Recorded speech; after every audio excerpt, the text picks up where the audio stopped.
An enormous human cost because of that explosion in Beirut. The impact on Lebanon's economy is also huge. Here to talk about that is Catherine Bennett from our business desk. And Catherine, first of all, talk us through the short-term economic impact for Lebanon.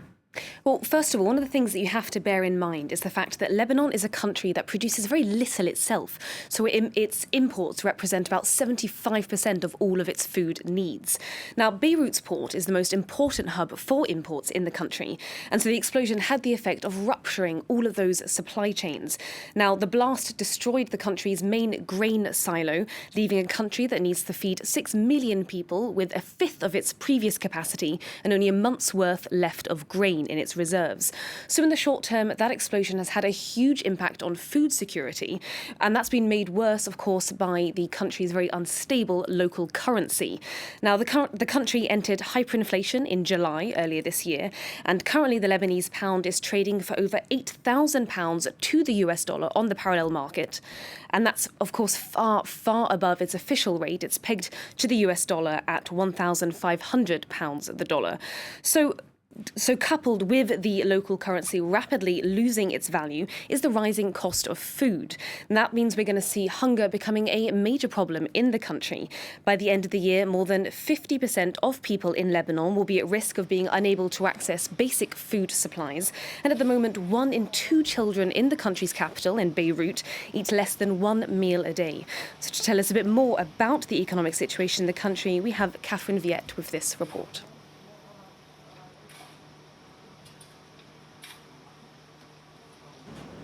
The straw that breaks the camel's back as Lebanon struggles to repair its damaged port 1 month after a deadly blast. The explosion sending an already shaky economy into a deeper recession. Before the blast, the country's GDP went from -7% to -15%. Now economists are predicting it will drop even further to -25%. That's thanks to the damage caused to infrastructure, worth about $4.6 billion, and damage to economic activity worth up to $3.5 billion. The destroyed port was the country's main maritime hub, with 60% of all imports passing through it. Our initial assessment was this is going to be really a serious bottleneck, a serious challenge for even importers, commercial sector. At 170% of GDP, Lebanon is also mired in debt, defaulting on some of that debt in March, which has caused Moody's to cut the country's credit rating to its lowest rank, now putting it on par with Venezuela.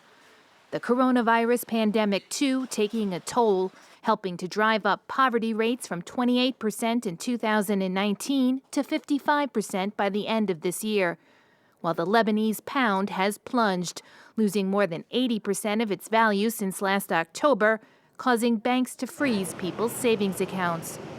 Officials had been hoping to secure a $10 billion loan from the IMF, but talks stalled over the implementation of financial reforms. Now the new government is hoping to restart those negotiations as it looks for a way out of its economic crisis. Moving to the UK, there's more Brexit chaos on the horizon as leading customs and logistics groups have warned the government of the risk of severe disruption to supply chains next year. The Brexit transition period will end on December the 31st, and so far there is little to no progress in trade talks between the European Union and the UK.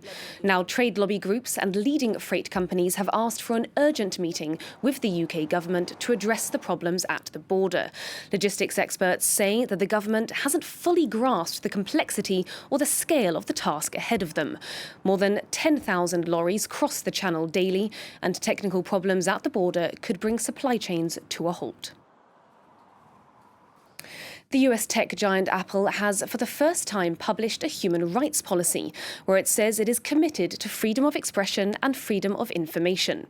Apple has long been criticized for carrying out censorship in China, Tibet and Hong Kong at Beijing's request. This latest move comes after shareholders put pressure on the company to publicly commit to a human rights policy. Apple faced intense criticism earlier this year after it removed an app from its Chinese app store that helped Hong Kong protesters track police activity. So that's a victory for advocacy groups there, Laura. All right, Catherine, thank you very much indeed. Catherine Bennett there with The Business.